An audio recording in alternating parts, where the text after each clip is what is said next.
the privilege of preaching to rich people. All right. The privilege of Great preaching pastor, to great rich pastor, great pastor, great. Give me permission to ask a few questions to you, and I beg you to stay with me long enough to draw hopefully common conclusions derived from your answers. All right, mission granted, pastor. Let us begin with the premise upon which I pray we all can agree. Yeah.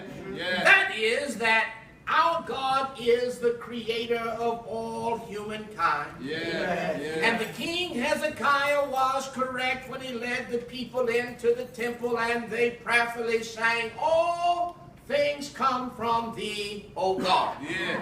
Both riches and honor come from thee." Yeah. So can we agree that what we have and what somebody else has, every bit of it, comes from God? And because all we have is derived from God, we as God's creation have both duty and responsibility to give back to God that which is God's.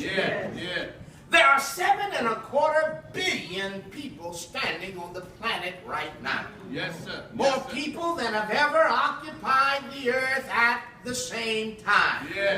Those who study worldwide socioeconomics teach us that however impoverished you may think you are, however down in your luck you may think you are, however broke you may be right now, however empty your pockets are in the present. The truth of the matter is that those to whom I'm right now preaching are in the top 4% of asset holders when one considers all 7.25 billion people who right now inherit the earth. Let me prove it to you. When was the last time you stood in front of your closet, but the thought came to your mind, I just don't have anything to wear? Have you ever made the trade of a perfectly good car for that what was at best to be a perfectly good car? Have you ever killed time?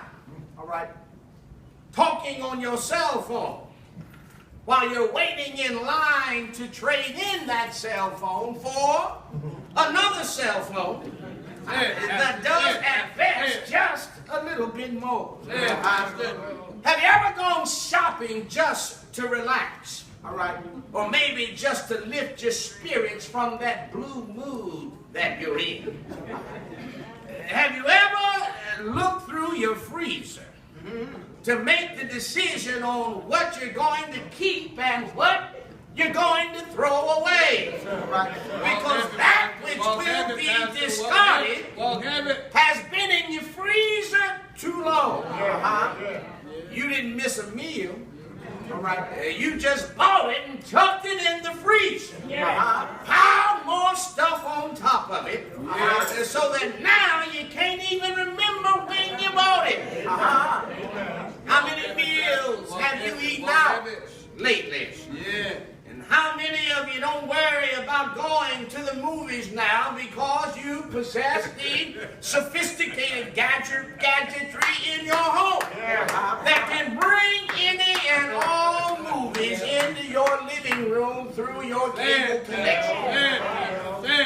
Have you ever jingled your keys going out the door, still haven't made your mind up yet which car you're going to drive? Have you ever left it up to your children or your grandchildren as you drive along the way and feel a little bit hungry, and you let the children decide where it is that we're going to eat tonight? 90% of the world's population don't have that choice to make. Here your children and grandchildren are making choices that 9 out of 10 folk in the world don't have the luxury of making. 50 years ago, the average phone bill was $8 so that you can have a connection with the world outside your home. All right, all right. How many of you paid at most $8 for your phone bill last month? Or even $4.50 for your party line? Right? I know your answers to my questions. Because regardless of how bad you think you've got it, I know that when I consider the whole population of the world, that all of God's children, by the measure of those who mix the study of anthropology and sociology and economics, by any measure, you are rich. All right. I know that I have this morning Pastor, preach, the Pastor. privilege of preaching to rich folk. A congregation filled with rich people. Preach, Pastor. You're saying to yourself, I saw some of you even whisper to your neighbor in the pew. I know he's not talking about me. All right. Preach, Pastor. All right.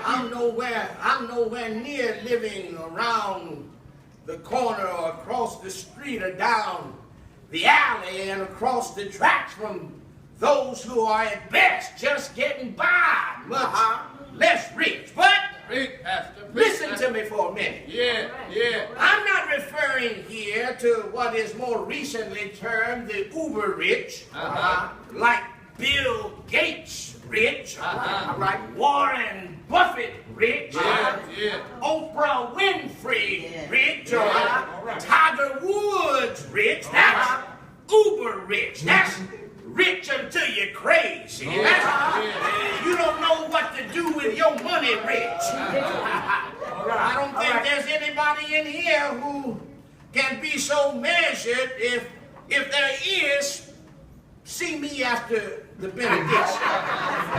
All right, your pastor has his eye on a $65 million jet. And he wants you to make a contribution to it. So that he and Reverend Gail Johnson and Lady Johnson and Miss Jennifer can come down the road in style in about 10 minutes. Preach, Pastor. Preach. I'm not here talking about LeBron James type rich. All right.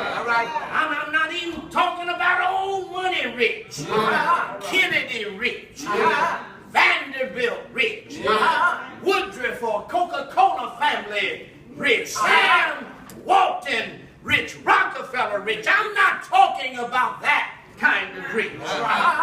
They all of them are the 1/2 of 1% of the world's population. But if your tax refund filed through Deacon Jones had on the W-2 last April 15th, that your household income was at or about $50,000, then you belong in the top 4% of the world's population. And that tells me that you're rich. Listen to me. Preach, Pastor. Preach, Pastor. Preach, Pastor. Even those of you who didn't file with H&R Block a tax return that reached $50,000, if you're making it at the nation's economy statistical level that is the poverty line, $16,000. If you're filing for 2 people in your house, then you're better off than 92% of the world's population. And what does that tell me? Tells me that I have the privilege of preaching to rich people. Preach, Pastor. Preach, Pastor. Preach, Pastor. There was Hurricane Katrina that hit the Gulf Coast 10 years ago. Those who survived have plenty much bounced back from that devastation by now. But when an earthquake hit Haiti just 5 years ago, it brought great devastation. And most of the people impacted there are still living in tents. Because their annual income is about $2,600. We throw away more than that on chewing gum and cigarettes. The Apostle Paul schooled his protege Timothy Uh-huh. about what is and what is not important in this life. Yeah. He said to Timothy, for the love of money is the root of all kinds of evil. Some people in their eagerness to get rich have wandered away from the faith. That has caused them great pain. Church, we may even remember the incident when Jesus chased money-hungry people. Money changers from the temple, overturning their tables filled with coins and lashing out at them with a whip. Jesus often preached on the subject of money, but it wasn't about getting. It indeed was about giving. He told the parables about the treasure hidden in a field. And he told about the pearl of great price. He told about the tenants who could not pay their rent. He told about the talents or sums of money that were loaned to 3 servants. He told about the parable of 2 men who were forgiven great debts, one great and one small. He told the parable of the lost coin. He told about the prodigal son who wasted his inheritance. And he told this parable about a rich fool in response to a man who was complaining about the division of his father's inheritance. One time Jesus was concerned enough to send the disciple to pay his taxes with a coin that came from the mouth of a fish. At worship, he pointed out the woman who gave her last 2 coins in an offering. He also said, no man can serve 2 masters. You can't love both God and money. In fact, of the 40-some odd parables of Jesus recorded in the Bible, just under half of them refer to the proper use and proper attitude toward richness. And you can see that Jesus really did have much to say about money.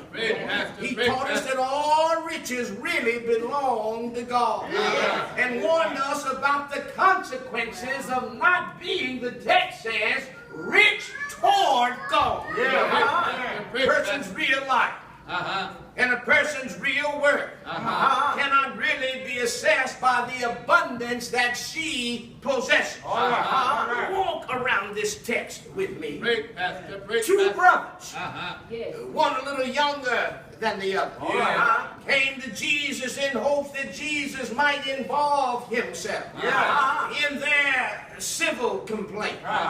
He wanted the Lord to step into the middle of a family concern. But Jesus was much too wise to get himself caught up in the middle of some family squabble. That ought to be a word that speaks to many of us this morning. We ought to have sense enough to be careful. Not to get caught up in family mess. It appears here that the father had passed away, and the younger of the brothers desired that his older brother give unto him 1/2 of his father's inheritance. And so he went to Jesus and said, speak to my brother, that my brother might divide the inheritance with me. Those familiar with the text in Deuteronomy already know that that scripture tells us just how inheritance in that day should be divided. It says that the older brother gets a double portion, but the rest of the brothers, and it appears to be only him, should have an equitable distribution according to the law. The younger brother here was moved in his spirit to go see Jesus, so that Jesus might compel his brother to act according to the law. Jesus, however, is too wise to allow himself to be pulled too deeply into this family feud or this family mess. I wish somebody was praying with me. If you want to see a mess get started,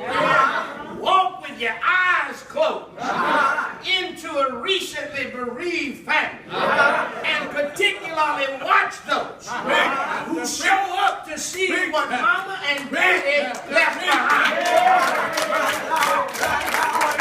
Brothers and sisters will quit speaking to each other over a table or a television or a couch or a car or some undisclosed sum of cash.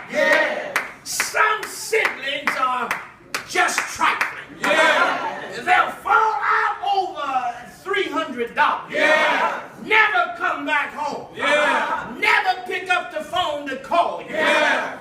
If you want to see how some behave foolishly, let somebody in your family die. Then watch who has something to say or questions to ask. And usually I've learned that the one who has the least is asking the most questions.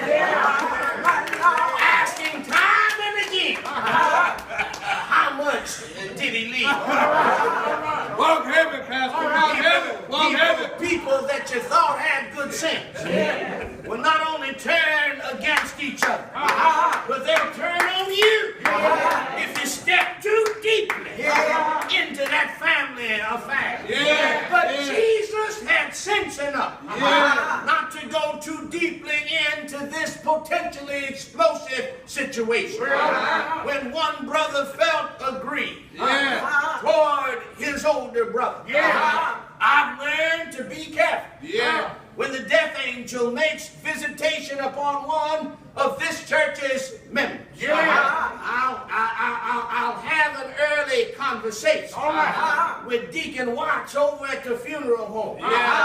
We compare notes one with the other of who it is that's running their mouth, making a whole lot of noise, and doing a whole lot of complaining, and who it is that's stepping up to pay for mama or daddy's funeral and put their affairs in order.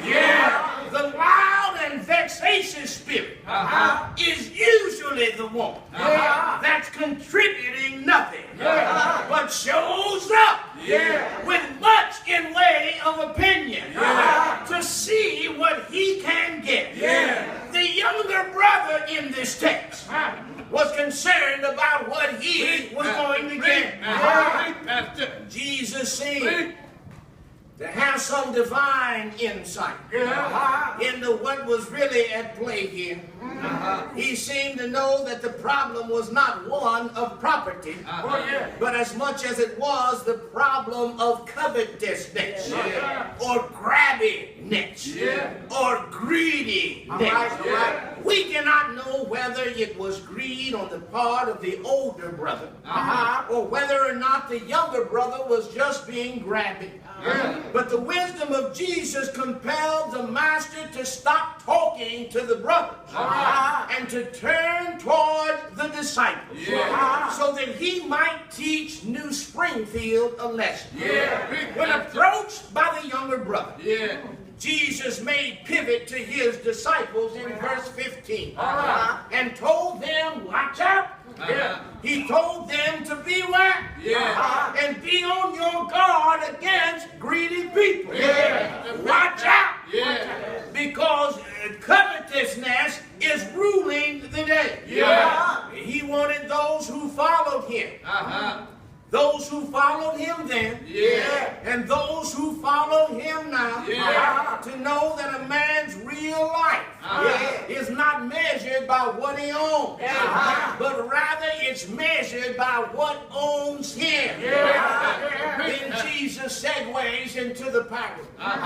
He tells a story about a man who thought he had it made because he thought he had it all. It's an earthly story with heavenly meaning. And for all of those who are holding a grudge against your sibling because you're dissatisfied with who got the china and who got the chair. And everybody in here ought to know that there ain't no Brinks truck that ever went behind the earth. And there won't be an ATM available to you when you get to the hereafter.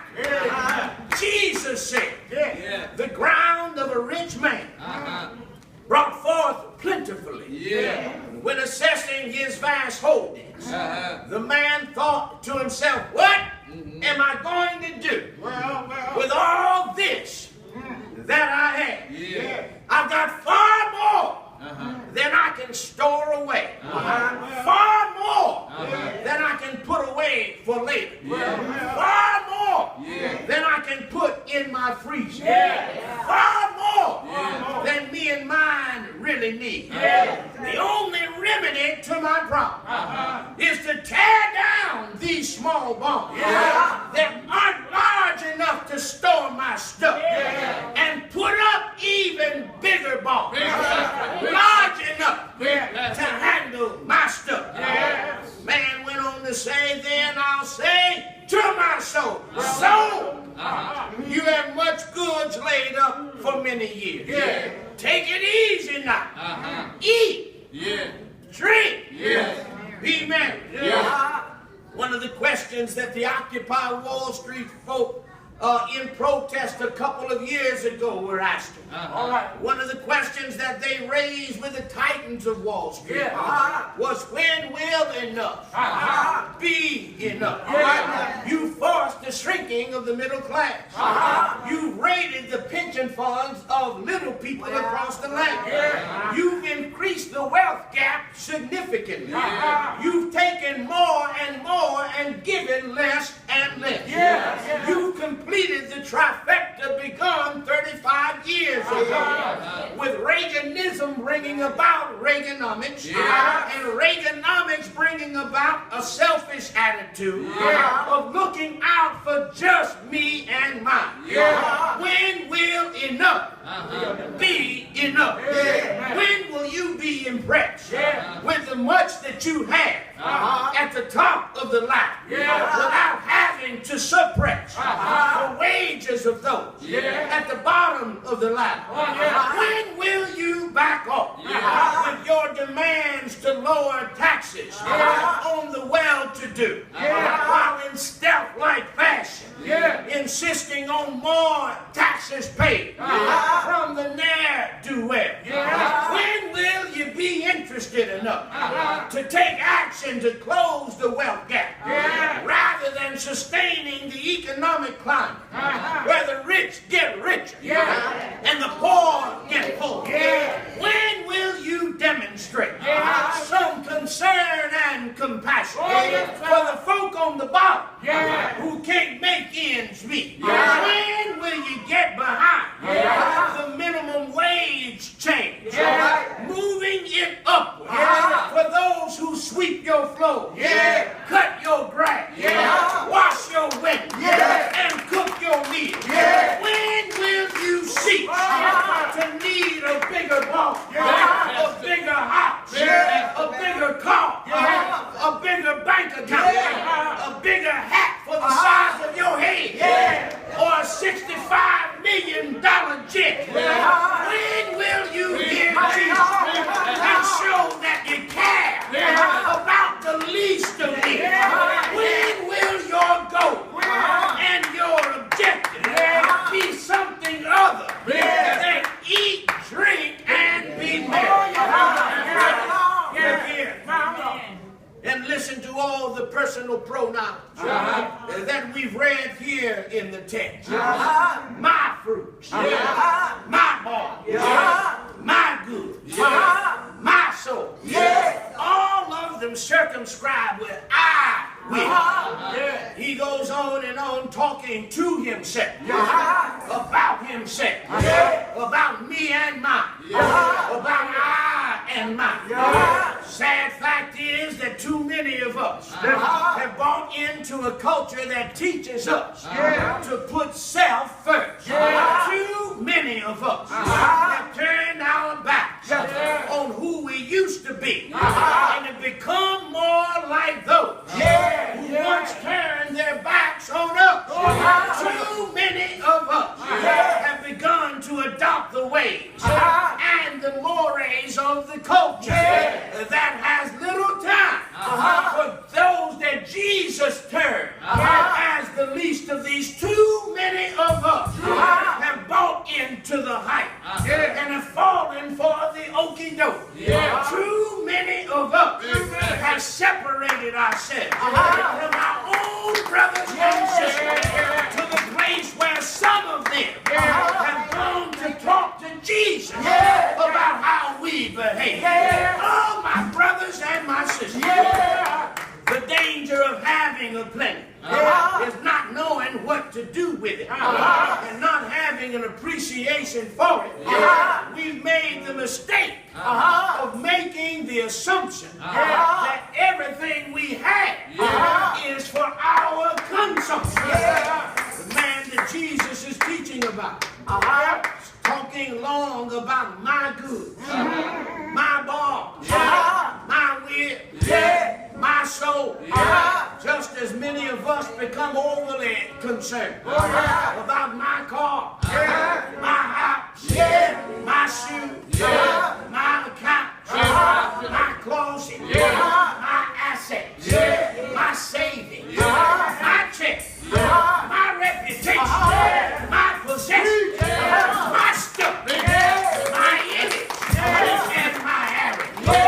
Arrogance is assigning self-importance to me. And if I'm wrapped up to be in my fine suit, when they bury me, all that's going to go in the ground, earth to earth, ashes to ashes, and dust to dust, is nothing.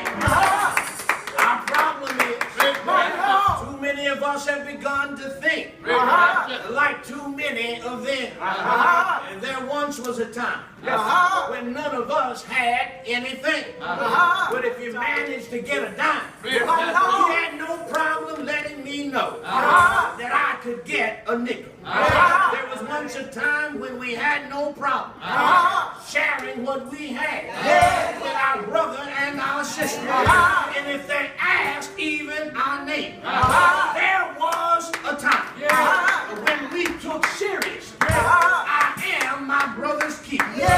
Too many of us have yet to learn that everything that God gives you is not for you. You have to learn how to give it away so that He can give you some more, so that you can give that away, so that He can give you some more, so that you can give that away, so that God can give you some more. The time that I first walked in here, I've asserted and said that God blesses us so that we can be a blessing to somebody else. Now, either you believe it or you don't. But the rich man that Jesus spoke to his disciples about didn't believe what I preached. And so our Lord termed him, not me, but the Lord called him a fool. This rich man wanted to impress folk. Those around him tried to convince them of who he was by what he had. We get like that sometimes. We buy things we don't really need. We spend money we don't really have. Trying to impress people we don't really know. Many of them we don't really like. But we want them to think that we got it going on. I knew our Roy's destiny 15 years ago. It was going to be all right when he was just 10 years old. When Carolyn and I visited him last month, he took us by the office where he works in wealth management and investment strategies for people who have amassed great assets. When Roy was 10 years old and his 5th grade class was learning about stocks and bonds, his playmates' minds were on the latest version of the Jordan basketball shoe just put out by Nike.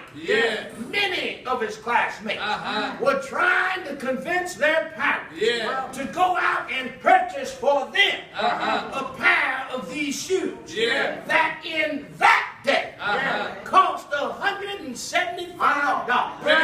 But not Roy. When I crop. Roy said, I'd rather invest $175 in the company that's selling you the shoe. My son, in his early years, understood that happiness is never tied to what's happening. Rather than take what was happening around the rich fool in the text. This fool said, I'll alter my surroundings to make greater room for all of my good fortune that is happening to me. This rich fool did not know that everything that was happening around him that was good to him was given to him by God above him. God gave him the rain that ensured bumper crops, that gave him a rich harvest. God gave him the sunshine that made for sensational growing. God gave him the strength to build even his first storehouse. God gave him health that allowed him to bring in a good harvest. But not one time did the rich fool here in the text think that maybe I need to stop long enough to give God some glory. I'm talking about my rich worshipers now. What you have, God gave it to you. What's in your possession, God supplied it for you. What's in your pocket, God put it there. What's in your house, God helped you to get it. You didn't get it by your wit. Didn't get it by your wisdom. Didn't even get it by your hard work. Didn't get it by the wardrobe you wear. Didn't get it by your accumulated wealth. But the God we serve made a way. Not because of who you are, but it made a way. Sometimes out of her because of not who you are, but because of who God is. The God we serve is a way maker. And the rich fool didn't. He didn't know it. But I've come asking today, do you know it? How dare you sit up in here with God's money in your purse, put there by God, but not for you to put on ass, and not even to open up and not to keep your mouth closed when it's time to give God praise. You've got a job to go to in the morning, not because of how bright you are, but rather it's God's way of bringing you through the many dangers, toils, and snares. Folk in Greene County have gone through an unusual season of 7 years of heightened foreclosure, but did not God keep a roof over your head? Somebody in here deserves to praise God, and it ain't you. I've heard the testimony of those who are rich. They tell me, I got it because I'm smart. I've got it because of my degree. I've got it because I worked hard. I've got it because I'm more intelligent than the rest. But what they don't know is what their grandparents understood, who only had a 6th grade education. They knew in yesteryear when they came to the Lord's house to prayerfully thank the Lord for waking me up this morning and clothed in my right mind. Those who came down the road before you paved the way for you to get what you got, but they understood that there's no guarantee that what they have at the close of work on Friday will be there for them at the beginning of work week on Monday. So come Sunday morning, they come by here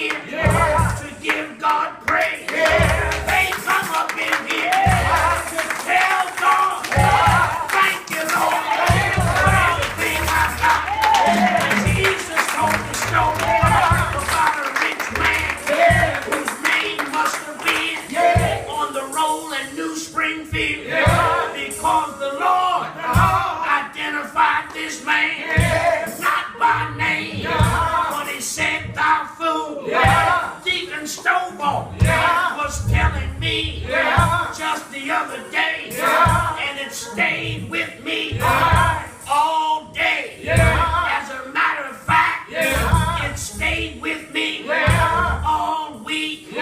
He essentially said, it's amazing that God gets done what God gets done with the people that God has to get it done with. Think about it. Think about that statement. The Lord has given us a pretty nice building, but we're too busy, or we're too good, or we're too worried about who's not participating to come in here and clean up the building. We are worried that we're going to do too much. Sweep with the broom more than somebody else. We're concerned with what am I going to get out of it. Rich people think like that, but the rich man, Jesus said, thou fool, a good way to look at the text is to consider how things could have gone the other way. A good way to look at your life is to consider how things could have gone the other way. It could have been you who slept under the bridge last night. Could have been you who got up this morning trying to find a meal in the middle of a dumpster. Could have been you who hitched a ride to go stand in line for a day's work. Could have been you who had no work the whole month of June. Could have been you who woke up this morning over in St. Mary or Athens Regional. Could have been you whose funeral he had to beg, borrow stick to pay decent watch for your decent marriage. Could have been you putting in the bed in so many ways and for so many reasons. The 20th verse says it all. It says, but God, and that's enough, especially when I think about my misfortune. But God, when I think about my wounded spirit, I'm down, but I won't stay down. Why? But God, when I think about my feelings being hurt, I don't stay hurt because I read in the text. But God will make a way. God will fight your battle. God will lift you up. God will see you through.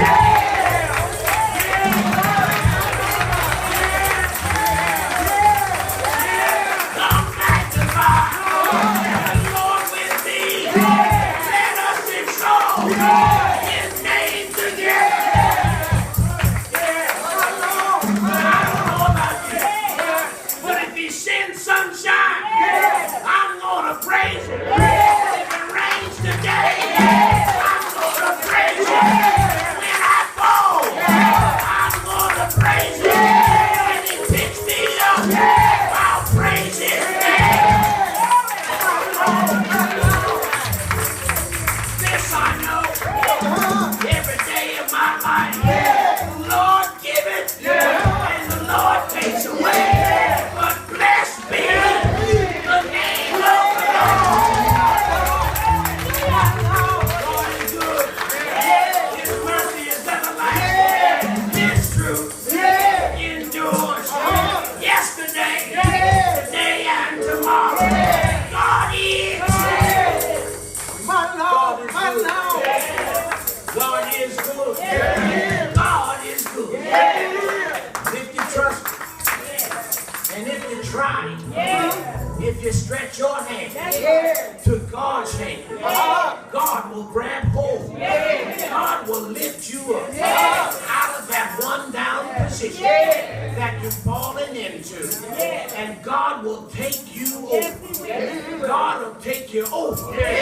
Many dangers, toils, and snares. I know because I've already come. Grace from God. God will. I wish I had a witness. God will. Yes, He will. God will. I don't know what you're going through, but I know God will. I don't know how sick you are, but I know God will. I don't know how low your spirits are, but I know God will.